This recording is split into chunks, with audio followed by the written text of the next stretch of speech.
ఈ మధ్య దిల్ రాజు గారిని నేను నా స్టేజ్ మీద ఆహ్వానించి చెప్పేటప్పుడు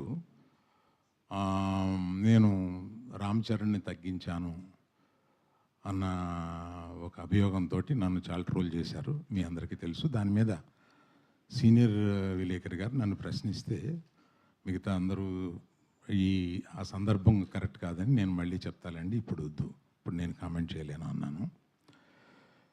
దాని మీద మీకు అంటే పబ్లిక్కి నేను చెప్పాలని అనుకున్నది ఏంటంటే, ఆ రోజు దిల్ రాజు గారిని ఆహ్వానిస్తూ ఆయన ఒక్క వారం రోజుల్లోనే కష్టాలు నష్టాలు ఇన్కమ్ ట్యాక్స్లు ఇవన్నీ అనుభవించారు అని పరిచయం చేయడానికి ఇన్అడ్వర్టెంట్లీ అంటే యాదాల ఉద్దేశపూర్వకం కాకుండా ఆ మాట అనాల్సి వచ్చింది. దానికి మెగా అభిమానులు చాలా ఫీల్ అయ్యి దాన్ని నన్ను ట్రోల్ చేసి చేశారు. ఫీల్ అయిన అభిమానులకి నేను చెప్తున్నాను, ఉద్దేశపూర్వకంగా చేసింది కాదు. నేను చరణ్ నా కొడుకు లాంటాడు, అంటే నాకున్న ఏకైక మేనలుడు, అతనికి ఉన్న ఏకైక మేనమావని. అందుకని ఎమోషనల్గా చెప్తున్నాను, ప్లీజ్ లీవ్ అస్ బిహైండ్.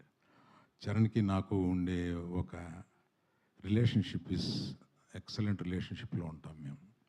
అందుకని please let us leave it alone.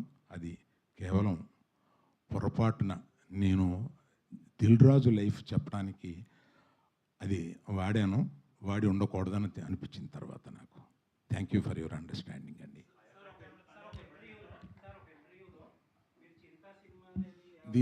దీంతో ఆపేద్దాం సార్. దీన్ని ఎక్స్టెండ్ చేస్తే నేను ఒక్క నిమిషం సార్, ఒక్క నిమిషం.